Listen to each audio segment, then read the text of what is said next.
They're not important people?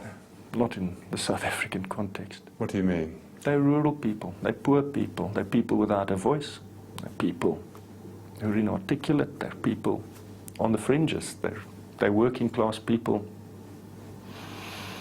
In neighboring countries, in our most remote rural areas, these are the people who have no voice, they have no say, they have no influence. They simply die quietly. What has changed under democracy? Well, the references to race and unequal treatment in terms of the amount of compensation people are entitled to, those have been removed from the Act. But the bottom line is the same, is black mine workers are getting sick on the mines and they're going home, they're being left untreated, impoverished, and they're dying. Nothing has changed at all.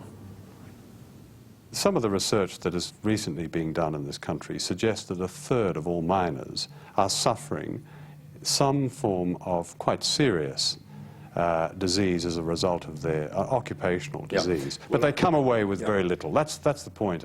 Certainly levels of compensation have changed and are changing further. How are they changing? The amounts have been increased. By what? What? Can you give me an example? I'd have to give you a rough estimate, but certainly compared to the 1970s, they're in multiples of the levels then. Can't you give me an example of a miner over a period of time? I mean, you know, this is your field, really, and what he would have got and what he now gets. I don't have the figures, John, no. I regret that. Don't you find that extraordinary? For the public affairs manager of this company, I asked you about a simple question to give an example of the compensation. Now, this is about to do with mining, and you don't have the information. I don't find that extraordinary at all. Okay.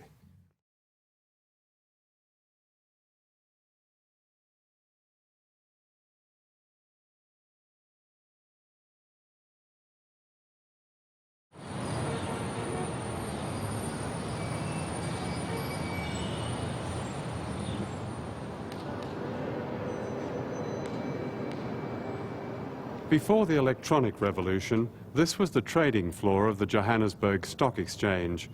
What has not changed is the fact that just 5 huge companies control almost 3/4 of all listed shares here.